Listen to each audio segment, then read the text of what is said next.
J'ai 84 ans et demi, un vrai dinosaure quoi. Je suis né en Grèce, je suis arrivé en France à l'âge de 18 ans, 60 ans d'activité, de quoi donner le vertige. C'est difficile de se présenter soi-même. Bonjour, la modestie.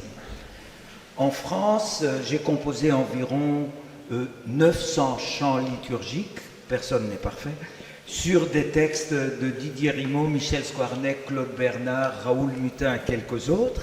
Et en Grèce, une centaine de chants pour la liturgie et la catéchèse. Avec Manic, nous avons écrit environ 500 chansons pour les enfants, aussi bien catéchétiques que profanes. Et nous avons donné je ne sais combien de récitals à travers les pays francophones. Dans les pays francophones, aussi bien qu'en Grèce, j'ai animé un nombre incalculable de sessions de formation au chant liturgique, à la liturgie, à la pédagogie musicale. J'ai enseigné à l'Institut de pastoral à Montréal, au Québec, et je fais partie de la commission liturgique en Grèce. Passionné par l'exégèse de la Bible, j'ai donné pas mal de cours, de séminaires sur les psaumes. Il y a 57 ans, j'avais commencé une thèse de doctorat sur Platon avec ma patronne, Madame Jacqueline de Romilly. La musique a fini par tout balayer. Ni Madame de Romilly, ni Platon ne m'ont jamais pardonné, mais je promets, je continuerai au paradis.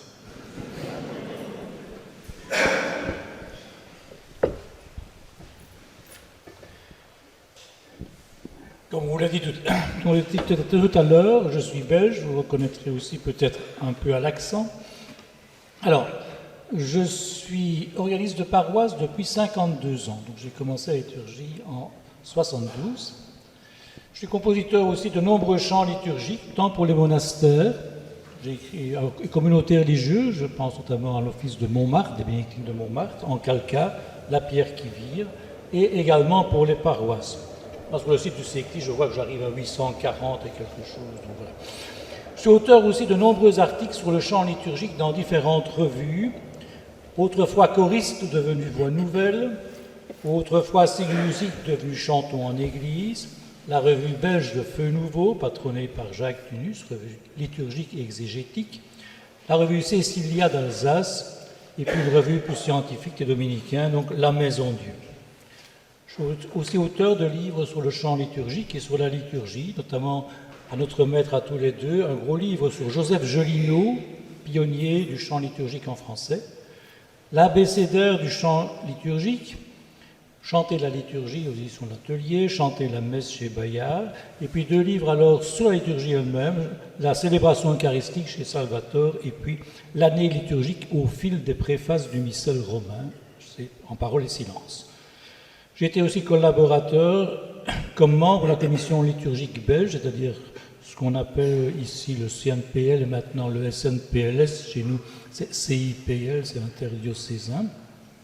J'ai beaucoup travaillé pour les évêques de la francophonie, c'est-à-dire Belgique, Canada, Suisse, France, notamment dans la publication de chants notés de l'Assemblée, Chrétiens en prière, hymne nouvelle pour la liturgie des heures, et de nouveau avec Joseph Jolineau, en 90, on avait publié le missel noté de l'Assemblée. Et maintenant, effectivement.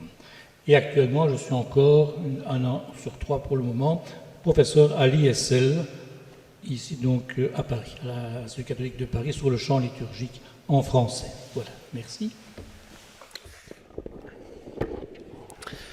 Bonsoir, Jean-Baptiste Pinault. Alors c'est très impressionnant de passer après Jo et Philippe, évidemment. J'ai précisément la moitié de l'âge de Jo, puisque j'ai 42 ans. Et demi, allez, on va le dire aussi. Mon expérience, elle arrive de ma plus tendre enfance. J'ai un père qui a dirigé les petits chanteurs de Saint-Christophe de Javel dans le 15e arrondissement de Paris pendant un certain nombre d'années et qui s'est arrêté l'année de ma naissance. Ça m'a peut-être donné un début de vocation, il fallait que je prenne la suite. Mon père était passionné d'orgue et m'a transmis ça. j'avais envie de jouer de l'orgue et j'aimais chanter, j'aimais animer. Alors j'ai chanté au Petit Chanteur de Buc dans le 78 au tout début. Et puis j'avais 11 ans à Noël, il y avait personne pour animer la messe. J'ai commencé comme ça. J'ai chanté et l'année de mes 12 ans, l'année d'après, pour la messe du jour de Noël, il n'y avait personne. Donc j'ai joué pour la première fois de l'orgue à la messe. Moi j'étais pianiste de formation. Donc assez impressionnant au début, mais c'est comme ça que j'ai commencé. En fait, j'ai commencé par la petite porte, c'est-à-dire, mais qui m'a beaucoup formé, c'est-à-dire la porte de la pratique quotidienne et du chant liturgique dans la paroisse, du chant paroissial, c'est-à-dire le plus simple, sans chercher à en faire énormément, déjà se former à reprendre le chant, entendre le son dans la liturgie. Et puis, de fil en aiguille, chantant en chœur, etc., et suivant diverses formations d'organistes, de chefs de chœur, allant à la Sorbonne, j'ai fini par me dire il faut que j'aille un petit peu plus loin, et j'ai eu la joie de suivre les cours de l'Institut supérieur de liturgie, l'ISL, avec entre autres Philippe Robert comme enseignant. Et je me suis perfectionné comme organiste, et puis j'étais pendant 12 ans organiste à Saint-Jean-Baptiste de Grenelle dans le 15e arrondissement, avant pendant 2 ans dans le 12e arrondissement, et puis depuis 2020 à la cathédrale Saint-Louis de Versailles comme titulaire adjoint. J'ai eu la joie de remporter le concours en 2018 de la messe Laudato Si du diocèse de Lyon, que j'avais composé avec une trentaine d'autres compositeurs. Donc ça a été une première consécration, j'allais dire une manière un peu officielle d'être compositeur. Et puis quelques années auparavant, j'avais collaboré déjà avec la revue Voix Nouvelle, dont on a déjà parlé, qui est une revue que dont j'entendais les CD depuis que j'étais petit, parce que je les ai toujours entendus à la maison. Et pour moi, c'était vraiment une collaboration importante sur justement l'amour de la belle liturgie et de la liturgie soignée et travaillée qui a du sens. Donc j'ai grandi avec les disques et les cassettes audio de Joachim Simas et de Manique, on en parlait tout à l'heure. Donc c'est tout un milieu aussi qui m'a façonné et qui m'a donné envie d'avancer dans une exigence du chant liturgique et de son écriture. Donc voilà, je continue à écrire pour des chœurs, pour différents ensembles, en fonction des besoins, de la musique profane, de la musique sacrée, essentiellement de la musique sacrée, puisque c'est là que je vois principalement ma vocation. Merci. Et donc Timothée, encore moins de compteurs à mon kilomètre que mes camarades. Mais voilà, comme Jean-Baptiste, moi, la musique et l'église, c'est aussi une affaire de famille.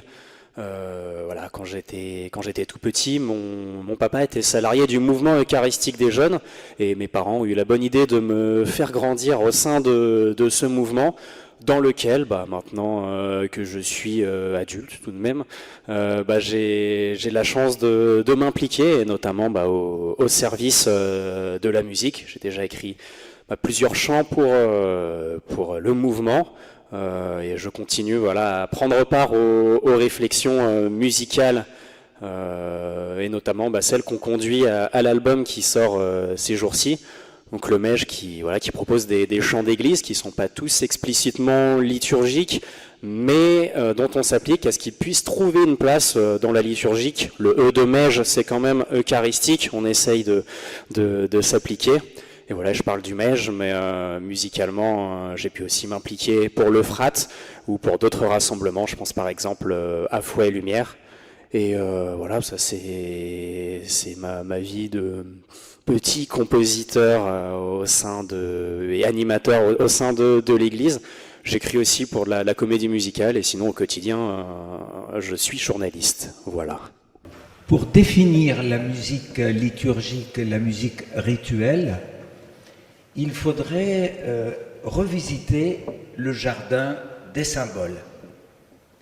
Qu'est-ce que c'est qu'un symbole ? Des livres ont été écrits, mais des centaines de livres avec une approche linguistique, sémiotique, etc., philosophique. Et ça fait des années que j'en ai lu pas mal de ces livres. Ma définition va vous paraître simpliste. Un symbole, c'est pour autre chose. Et je voudrais prendre un exemple quotidien du rituel d'un anniversaire. Qu'est-ce qui se passe lors d'un anniversaire? On éteint les lumières. Est-ce que c'est parce qu'il y a trop de lumière? Non, c'est pour autre chose. On apporte le gâteau avec des bougies allumées. Est-ce que c'est pour faire joli? C'est pour autre chose. On chante. Est-ce que c'est une répétition de chant, un récital? Non, c'est pour autre chose. Et il y a la personne qui fête son anniversaire qui souffle les bougies. Souffle. Est-ce que c'est pour réutiliser les bougies une autre fois? Non, c'est pour autre chose, ce souffle. On rallume les lumières. Est-ce que parce qu'il fait nuit? Non, c'est pour autre chose. Et on partage et on mange le gâteau parce qu'on a faim à 4 heures de l'après-midi? Non, c'est pour autre chose. Lumière, souffle, gâteau, partager, manger ensemble. Voilà autant de symboles, rien que le souffle de la personne qui montre qu'elle a envie de continuer à vivre. On a éteint, rallumé les lumières, une page est tournée, une autre va s'ouvrir dans la vie de cette personne-là. Eh bien, tous ces symboles, on ne les explique pas, on les vit. Eh bien, dans la musique, dans la liturgie plutôt, c'est exactement pareil. Nous avons recours aux symboles. Ça ne peut pas être autrement. Nous avons l'eau, la lumière, l'encens, l'huile, le pain, le vin, les processions, le lavement des pieds le jeudi saint, les cendres et les couleurs, le rouge, l'or, le vert, le blanc et les postures, debout, à genoux, assis. La musique et le chant dans la liturgie font partie de cet ensemble de symboles. La musique et le chant dans la liturgie, ce n'est pas un but en soi. Pour employer des mots savants, si vous permettez, il n'y a pas d'autonomie de la musique rituelle. On peut parler de hétéronomie, c'est-à-dire qu'elle dépend, la musique est en lien avec autre chose, la liturgie et ses rites. Quand on va à une messe, à une célébration, c'est pas pour assister à un récital, c'était le cas il y a quelques siècles. C'est pas pour écouter un chanteur, un organiste ou une chorale. C'est pas pour meubler un vide, pour faire joli, pour orner la liturgie. Musique et chant sont au service de la liturgie.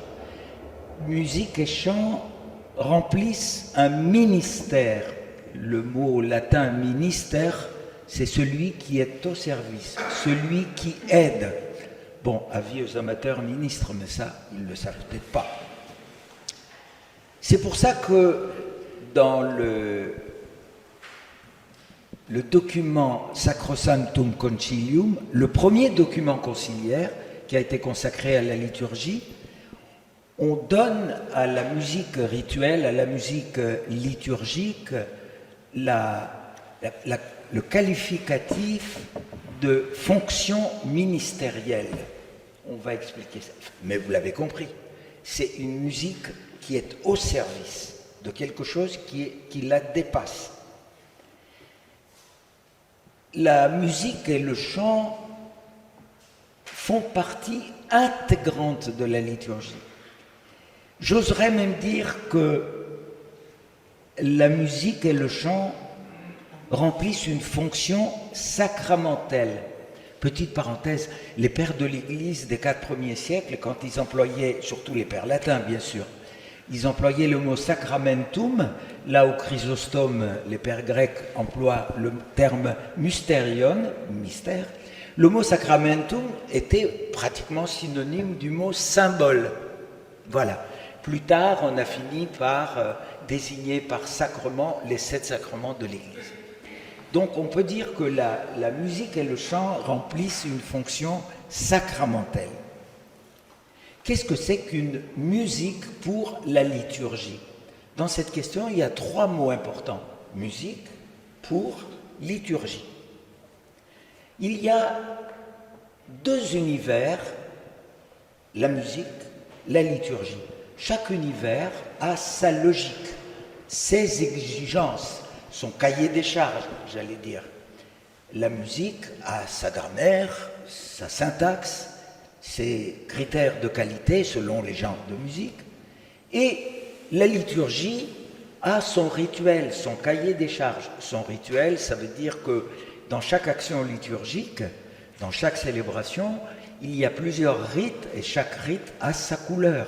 Le Kyrie eleison, le Agnus Dei, le Sanctus, le processionnal des offrandes n'ont pas la même couleur, pas le même sens rituel. Donc, qu'est-ce qui se passe entre ces deux univers? Il y a comme une sorte de dialectique, de tension. Chacun arrive avec son cahier des charges, avec ses exigences. Qu'est-ce qui se passe alors? Le mot « pour », quelle musique pour la liturgie nous donne la clé? La musique ne renonce pas à ses critères de qualité, mon Dieu, heureusement. Mais les critères de qualité de la musique ne sont pas les seuls à prendre en considération. Je vais prendre une comparaison que j'ai vécue. La musique de film. J'ai eu la chance, il y a très longtemps, d'écrire pas mal de musique pour des dessins animés et quelques pubs à la télévision. Mais c'est un exercice épouvantable. En plus, je me souviens, il y avait une des premières publicités, c'était un canard qui faisait la publicité des balais Bissell. Je ne sais pas si les plus âgés, ça vous rappelle. Et donc le canard tournait, il fallait que ma musique tombe. Et à cette époque-là, il n'y avait pas l'informatique. Il fallait tout faire au métronome, etc. Et il y avait je vous passe. La musique de film. Quand un metteur en scène demande à un compositeur de lui écrire une musique, il ne lui demande pas d'écrire une bonne musique. Il lui demande d'écrire une musique bonne pour son film. C'est-à-dire que le compositeur respecte le cahier des charges du film, c'est-à-dire l'histoire du film, d'une part, et puis ce qui est redoutable, le minutage des séquences, c'est-à-dire il y a bien sûr un thème qui va venir à certains moments, mais il y a un minutage d'1 minute 7 secondes à un moment, puis une séquence de 7 secondes, puis une autre de 2 minutes. Il ne faut pas que le compositeur dise « Oh mais non, mais écoute, pour la première séquence, ma musique va dépasser de 3 secondes. » Le metteur en scène va lui dire « Tu ne connais pas ton métier, merci beaucoup, je vais chercher quelqu'un d'autre. » La musique de film joue un rôle fonctionnel.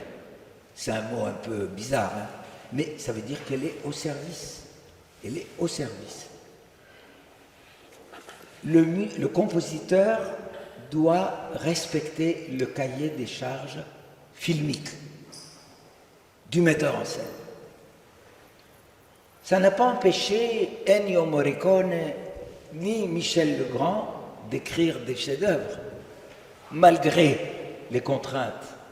Et comme écrivait André Gide, l'art se nourrit de contraintes. Je voudrais qu'on distingue quand même le titre musique liturgique. Regardez bien les deux mots, musique et liturgie, que l'on confond parfois trop souvent avec musique sacrée, et on peut rejoindre à cela musique religieuse. Je dirais musique sacrée, c'est parce qu'elle a été écrite sur un texte sacré, qui a quelque chose à voir avec la messe. Mais je crois qu'il y a une grande différence en ce qui s'est passé avant Vatican II et maintenant. Nous avions une musique qui faisait partie du décor, surajoutée à la liturgie. Oh, vous avez bien chanté aujourd'hui. Le choral, c'était vraiment très bien. Et l'organiste a bien joué. J'ai envie de dire quel intérêt. L'enjeu n'est pas là. Si la chorale veut bien chanter, elle vient à 3 heures le dimanche après-midi, elle donne concert.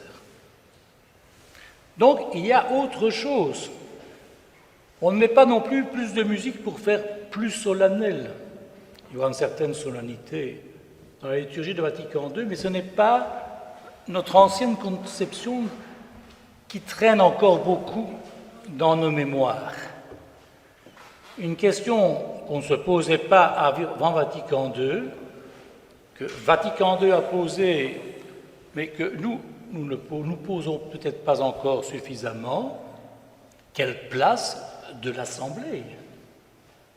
Car le premier acteur de la liturgie, le premier acteur du chant, c'est l'Assemblée.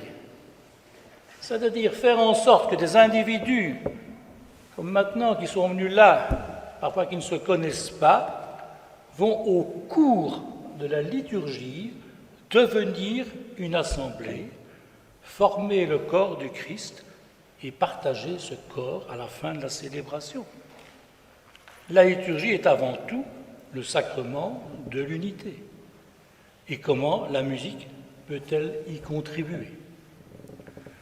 Il y aura une révolution avec la Constitution de Vatican II dont on vous a parlé, Sacrosanctum Concilium, au numéro 112, en donnant une toute nouvelle définition, je dirais, de la musique sacrée, on prend encore le terme à l'époque, c'est celle qui est en connexion étroite avec l'action liturgique. Le Seigneur soit avec vous. Ça, c'est de la musique sacrée, de la musique liturgique. C'est un dialogue, il est prévu dans la liturgie, il est prévu qu'il y ait un dialogue entre le président et l'Assemblée, et il lui faut quelques notes pour susciter la réponse de l'Assemblée. Et vous, évidemment, vous ne donnerez jamais ça en concert de musique sacrée. Mais là est l'enjeu de la musique liturgique. Il faut faire en sorte aussi que l'Assemblée ne soit pas, c'est la Constitution qui le dit, des spectateurs étrangers et muets. Et un des grands axes du Vatican II, c'est ce qu'on a appelé la participation active, à ne pas confondre avec l'activisme, mais qui, des gens prennent part consciemment aussi de ce qu'ils font. C'est tout à fait nouveau. Les différents de réciter son chapelet pendant la messe, comme on faisait autrefois, ou de vraiment prendre part à la liturgie. On l'a dit tout à l'heure aussi, la musique est servante de la liturgie. La musique de la liturgie est une musique rituelle. De temps en temps, c'est la musique elle-même qui est le rite. Quand vous chantez Saint, Saint, Saint, donc le Sanctus, c'est rituel, on ne fait rien d'autre pendant ce temps-là. Au contraire, faites une fraction du pain, faites une procession, il y a un chant qui accompagne, donc c'est ici sa fonction du rite, c'est d'accompagner et d'expliciter aussi, par son texte, ce qui se passe dans le rite. Comme on l'a dit d'ailleurs, donc une musique fonctionnelle. Ce n'est pas de l'esthétisme gratuit. Pour jouer dans les mots latins aussi, le pulcrum, comme aurait dit Augustin, la beauté, mais les belles pantoufles, on appellera l'aptum, c'est celle où on a les pieds le mieux possible dedans, si vous voulez, qui convient le mieux à ses pieds.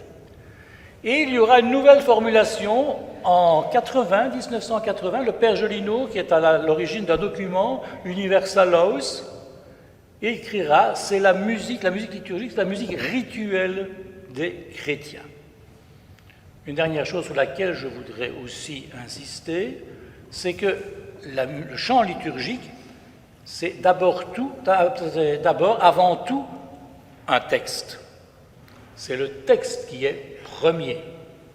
Et même dans l'origine, si tous les défenseurs du grégorien, s'ils regardent à l'origine, c'est d'abord une cantillation d'un texte latin. Sanctus, Sanctus, Sanctus Dominus Deus Sabaoth. Banal comme musique. Mais ça sert simplement à dire le texte. Donc c'est le texte qui est premier. La musique va servir le texte de différentes manières. Elle doit aussi permettre de se l'approprier, de le mémoriser, de l'intégrer. Et comme disait Jo tout à l'heure, dis-moi ce que tu chantes aussi. Je te dirai comment tu pries et quelle est ta foi.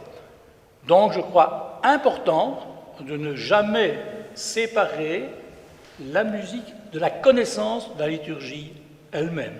C'est elle qui est à la base, à la source, finalement, de la naissance du chant liturgique.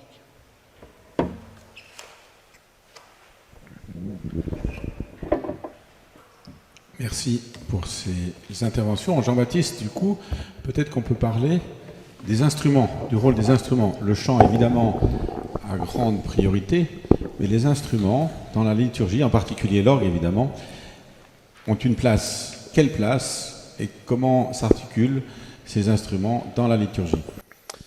Alors évidemment, comme organiste, je ne vais pas vous dire le contraire. Effectivement, on imagine bien qu'on pense que l'orgue a la première place.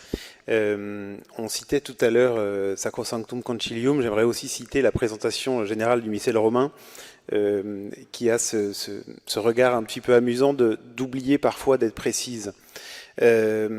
On va dire que l'orgue est l'instrument de prédilection de la liturgie, comme d'ailleurs, je le disais tout à l'heure, la présentation générale du missel romain dit que le chant grégorien est le chant premier de l'Église, et donc il a la première place dans la liturgie française, francophone, comme tout autre chant qui conviendrait à toutes parts égales d'ailleurs. Vous voyez comme on se mouille beaucoup, mais c'est très intéressant de voir qu'on induit par cette manière de faire et par cette manière de dire quelque chose qui est de l'ordre du ressenti, de la manière dont on va pouvoir s'adresser à une assemblée. Philippe le disait très justement tout à l'heure sur le fait que l'assemblée, elle est constituée de personnes très différentes qui viennent se réunir et qui auront, comme la musique, elle aura cette fonction, et dès le chant d'ouverture, de rassembler et d'en faire une seule assemblée célébrante. Pour cela, il va falloir être capable d'unifier cette assemblée. Et on est d'accord qu'en fonction des cultures dans le monde, parce qu'on parle de notre liturgie francophone, mais en fonction des cultures dans le monde, on n'aura pas du tout la même acception de cette unité. Et dire on va chanter du grégorien dans des paroisses du fin fond d'Amérique du Sud, c'est pas forcément la première musique à laquelle on penserait. Donc c'est intéressant de se dire ça, et de se dire aussi que cette musique du fin fond de l'Amérique du Sud, c'est peut-être pas celle qui nous parlera le plus, parce que notre culture nous a façonnés, et que toute cette notion, la symbolique notamment dans la liturgie, elle est façonnée aussi par notre histoire culturelle. Donc la question des instruments, évidemment, nous sommes en Occident, nous avons eu la chance d'avoir des facteurs d'orgue qui ont œuvré depuis plusieurs siècles, d'avoir des facteurs d'orgue très connus, et notamment en France, Cocorico, qui ont vraiment façonné aussi l'image de ce qu'était l'orgue, considéré comme le roi des instruments. Chacun considère plus ou moins d'ailleurs son instrument comme le roi des instruments, mais dans la liturgie, en tout cas, il prend cette place première. Et on va le trouver autant dans la liturgie catholique au sens un petit peu large et pas uniquement en francophonie, que dans les liturgies protestantes notamment, et anglicanes. Donc c'est intéressant de voir que cet instrument finalement, qui a été, je vous rappelle, si vous ne le saviez pas, qui avait été interdit dans les églises, puisque c'est un instrument païen qu'on utilisait dans les fêtes romaines, et voilà, et dans au cirque notamment. Et qui était un instrument qu'on appelait l'hydraule, qui fonctionnait avec la pression de l'eau. Donc finalement, cet instrument qui a été interdit a fini par être accepté et devenir l'instrument premier de cette liturgie. Donc c'est intéressant de voir aussi comment l'évolution a fait les choses, et ça nous permet aussi de mettre en regard les questions qui se posent quand on se dit, bah oui, mais est-ce que tel instrument est à propos ou pas dans la liturgie ? Ben finalement, cette notion de relativisme qui est induite par la question du grégorien dans la présentation générale du missel romain, elle est intéressante aussi pour ça. C'est que en fait, la question des instruments, elle est à partir de quel moment est-ce que ce sera à propos ou pas. Quand on décide de jouer d'un instrument, toute la question est, et tu le disais très justement tout à l'heure, de comment est-ce qu'on est exigeant vis-à-vis de ça et comment est-ce qu'on y est formé. Finalement, est-ce qu'il ne vaut pas mieux, de temps en temps, avoir quelqu'un qui joue bien de la flûte, par exemple, qui remplace quelqu'un qui aurait très mal interprété à l'orgue ou qui ne saurait pas le faire? La question va se poser. Je ne donne pas de réponse définitive, parce que justement, tout va être dans l'à-propos et de comment est-ce qu'on va se positionner. Donc, comment est-ce que nous, musiciens d'église, est-ce qu'on se forme à la question de la liturgie? On a beaucoup d'organistes qui sont handicapés de la liturgie, parce qu'ils ont une formation d'organiste, mais pas d'organiste liturgique. Donc des très bons concertistes, on refait encore le lien avec la musique sacrée qu'on faisait tout à l'heure, on a des très bons concertistes, mais la liturgie ne leur parle pas. On a des excellents chanteurs qui deviennent chantres pour la liturgie, mais qui ne savent pas trop comment fonctionne une liturgie. Donc comment est-ce que l'à-propos dans la liturgie se fera par rapport à notre propre formation? Et comment est-ce que nous, on est exigeants avec notre propre formation? Et après, j'ai envie de dire, presque tous les mélanges sont possibles à partir du moment où on le fait avec à-propos. Évidemment, on pensera facilement à ajouter un instrument avec l'orgue, la trompette, par exemple. Est-ce que ce sera le plus approprié de mettre de la trompette dans le kyrié? Pas toujours, mais parfois ça pourrait s'y prêter. Et tout dépendra de comment on l'envisage. Quand vous écoutez le kyrié de la messe à 2 orgues de Vierne, pour ne citer qu'elle, on n'est pas dans un kyrié d'une pénitence petite et faible. On est dans quelque chose d'extrêmement puissant. C'est intéressant, ça nous apprend aussi ce que nous dit la liturgie.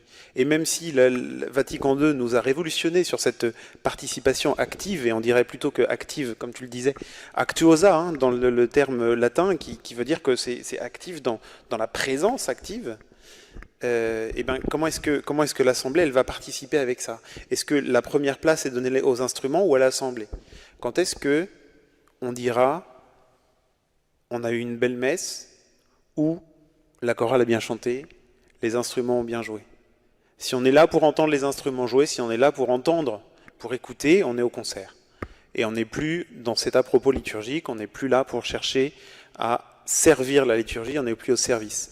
Donc en fait, la question des instruments est d'abord pour moi la question des instrumentistes. Alors Timothée, il connaît beaucoup d'instruments. Il va peut-être nous donner un mot sur tous les instruments. Ouais, sur les instruments. Moi, je suis moins branché orgue, je suis plus branché guitare et guitare branchée, si vous m'autorisez le petit chiasme. Je suis d'accord. Les instruments qu'on utilise, faut avoir une vraie réflexion là-dessus. Et un truc, par exemple, qui fait que, en tant que guitariste ou percussionniste, qui sont les instruments que j'ai le plus utilisés pour animer des célébrations, m'ont conduit à jouer finalement avec assez peu d'organistes pour une contrainte, c'est que souvent l'organiste, il est à des kilomètres, j'exagère un peu, mais à plusieurs mètres de vous. Il est pas, on met souvent ces instrumentistes, mais très très loin de l'organiste. Et en tant que percussionniste, il reçoit les signaux qu'on envoie à la percu, souvent avec un temps de retard. Et il y a beau avoir quelqu'un qui agite les bras, on n'est pas d'accord, il est reparti pas au même moment. Bref, c'est compliqué et c'est effectivement des choses qui se réfléchissent.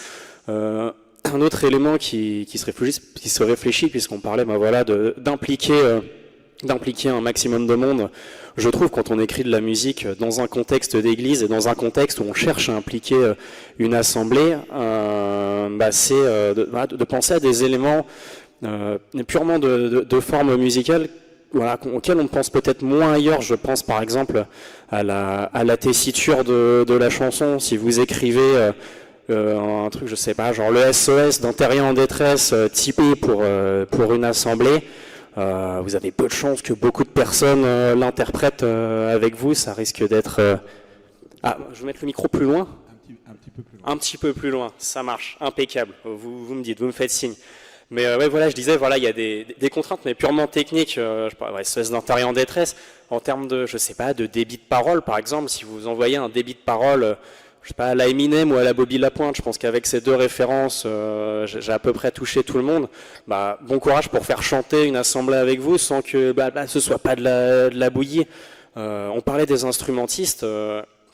Quand j'écris pour le MEJ, un des soucis, et une question que je garde en tête en tout cas, c'est la tonalité dans laquelle je vais aussi écrire le morceau.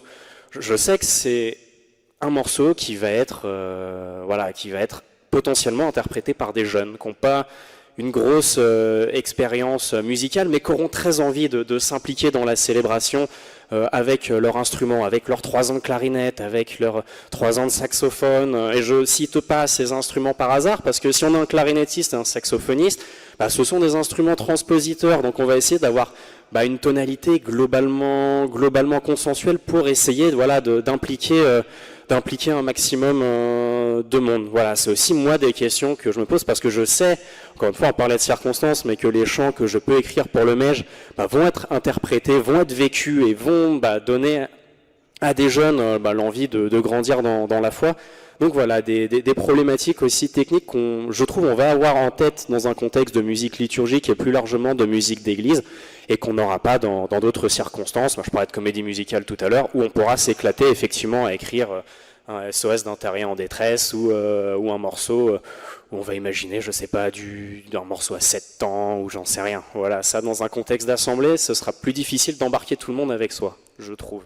Oui, et ça veut donc dire que, et là c'était bien illustré, qu'un compositeur de musique, liturgique en particulier, il le fait dans un cadre, avec des contraintes, peut-être avec un cahier des charges, est-ce que, avec une inspiration bien évidemment, mais avec peut-être une commande, ou une forme de commande. Est-ce qu'on peut dire des choses sur ce point-là, Timothée ? Je peux reprendre la parole, mais si mes camarades veulent la prendre aussi, il n'y a pas de souci. Oui, ça peut effectivement venir d'une commande. Un projet que j'ai mené pour le MEJ était autour de la question de l'offrande, voilà, qui est une dimension que l'on vit très souvent au sein du mouvement. En fait, dès qu'on se rassemble, ça commence par une prière d'offrande pour confier le temps qu'on va vivre quand on est en camp d'été. Voilà, chaque journée débute par une prière d'offrande pour déposer ce qui va devenir entre les mains de Dieu. Bon, et on m'avait demandé un chant d'offrande, mais qui utilise des mots de jeûne. Donc je m'étais rendu, c'était avec des jeunes de Lyon et de Saint-Étienne, je m'étais rendu à Lyon et Saint-Étienne, on avait vécu des temps d'équipe ensemble, comme on le fait au MEJ, pour essayer de trouver quelles sont leurs paroles, qu'est-ce qu'ils ont à offrir, à déposer. Voilà, c'était la commande du mouvement, avec un chant qui puisse être utilisé dans un contexte de prière d'offrande, dans l'offertoire d'une célébration. Et voilà, mon travail d'auteur-compositeur derrière était d'assembler ces paroles et de les arranger pour pas dénaturer le fond, que les jeunes du MEJ puissent se reconnaître dedans, pour les accompagner dans ce vécu, mais pour en faire un chant chantable par le plus grand nombre, avec des caractéristiques musicales qui collent au projet. Et qui soit reflet de ce qu'est le mouvement avec lequel je travaillais sur ce projet-là. Merci beaucoup Jean-Baptiste. En fait, si je pense comme compositeur, comme organiste, on peut insister aussi peut-être sur la notion d'improvisation d'un organiste ou d'un instrumentiste qui fait un lien dans l'assemblée, qui fait un lien. Et je crois que c'est une dimension aussi qui est importante à souligner. Oui, alors c'est effectivement la liturgie, on a souvent tendance à l'oublier. J'ai travaillé avec pas mal de musiciens professionnels, notamment un quintet de cuivre avec qui on a beaucoup travaillé, très intéressant, qui ne connaissaient pas beaucoup la liturgie. Et quand on est dans la liturgie, beaucoup de musiciens professionnels les plus aguerris sont perdus. Parce qu'en fait, ils ne comprennent pas ce qui se passe. Quand on leur dit on va reprendre une deuxième fois le refrain, ah oui mais c'est quelle mesure, alors il faut tout noter, il faut remettre une barre de reprise, parce qu'en fait la liturgie c'est vivant.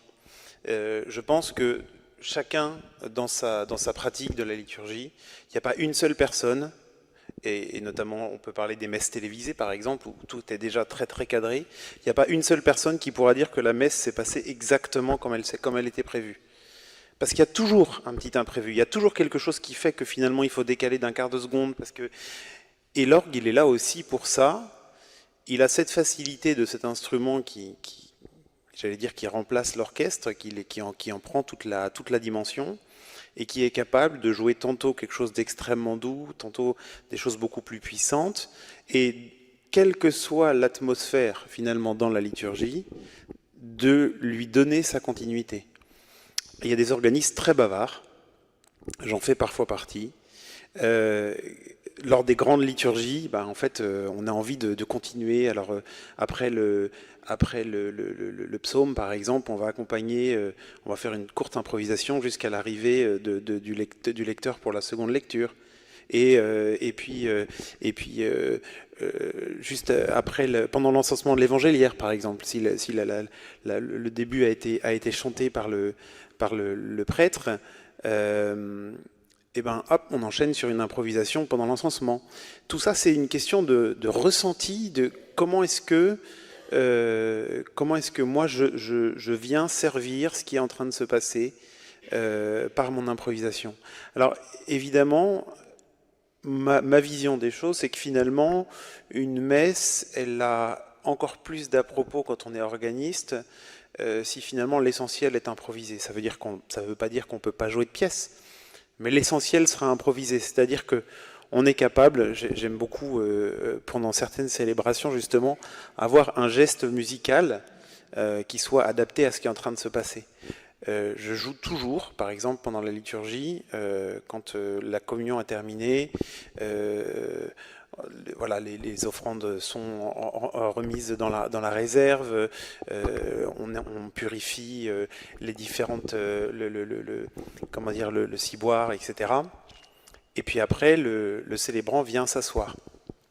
Je termine toujours le dernier accord de mon improvisation quand il est assis, et que plus rien ne bouge. Et en fait, ça, c'est quelque chose qu'on ne peut faire que parce qu'on improvise. Parce que, évidemment, quand vous avez un morceau, vous n'allez pas vous arrêter en plein milieu.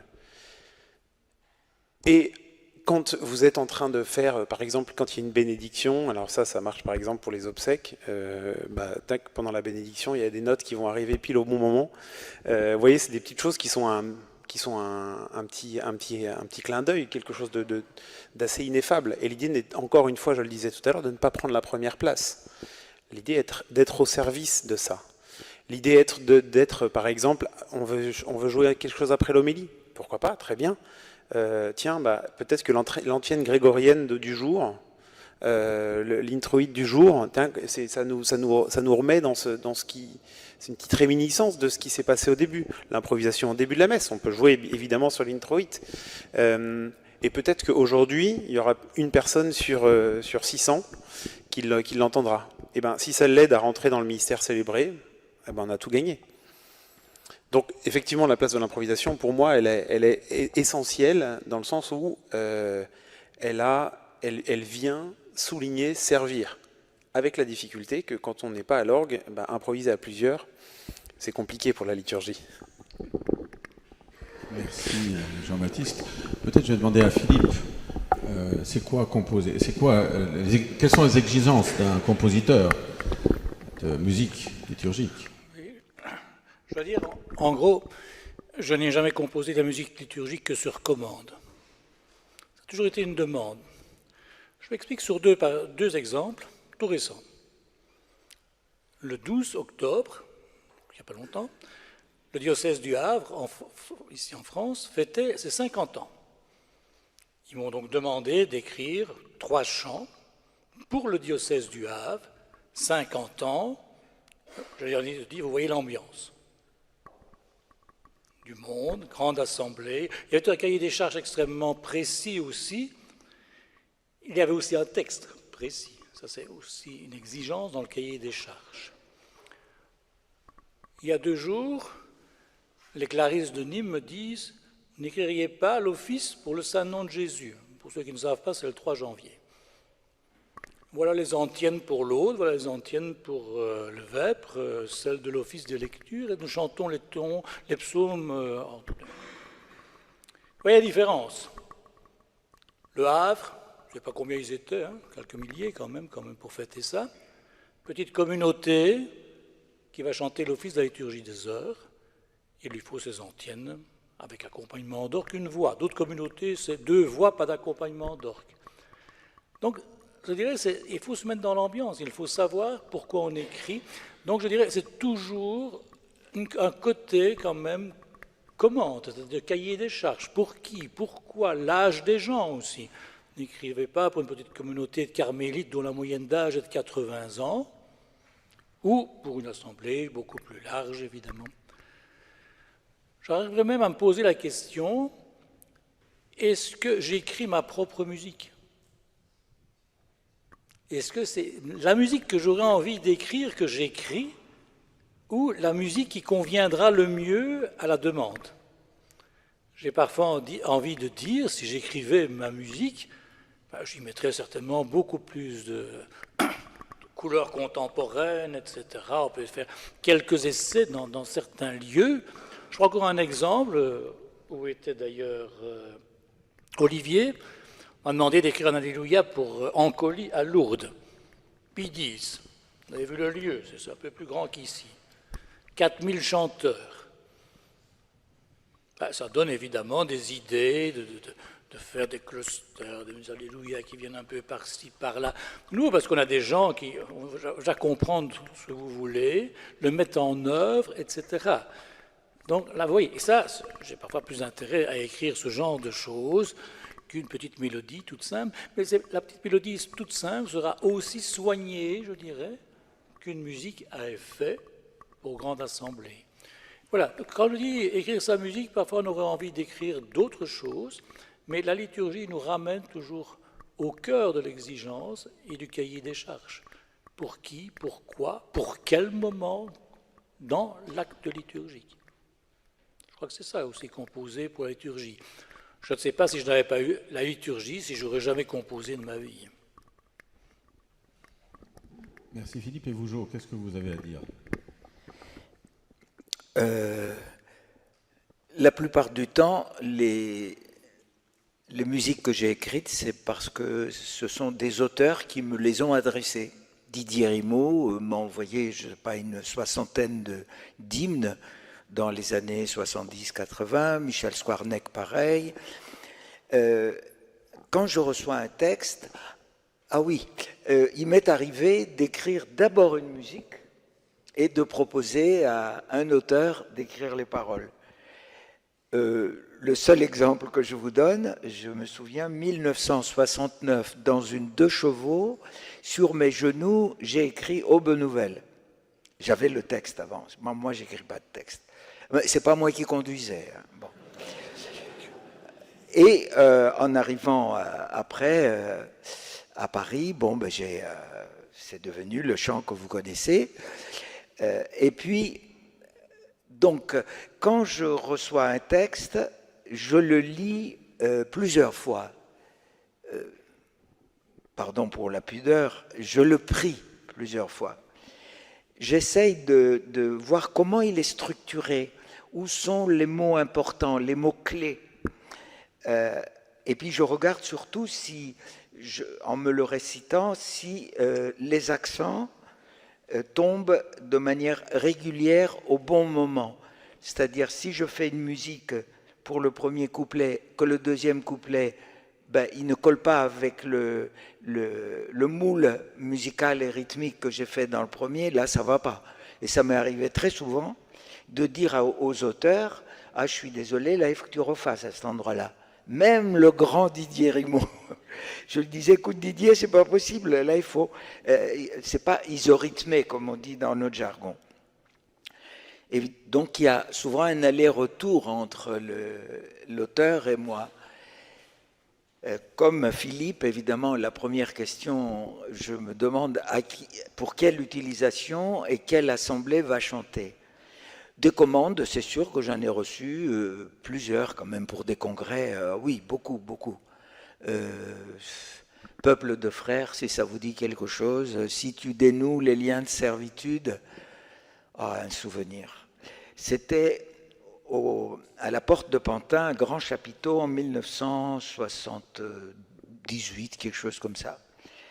On a chanté ce chant parce que c'était une commande. Si tu dénoues les liens de servitude, si tu libères ton frère enchaîné, la nuit de ton combat sera lumière de midi.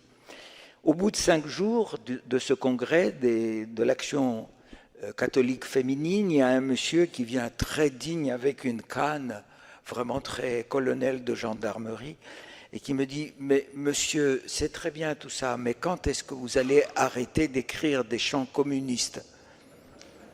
Je lui dis, mais à quoi vous faites allusion? Mais ce chant qu'on a chanté tout le temps, là, si tu... je dis, excusez-moi, je ne savais pas que le prophète Isaïe avait sa carte au parti. Chapitre 58. Bon, petite parenthèse. Donc, des commandes, j'en ai eu et des expériences très drôles.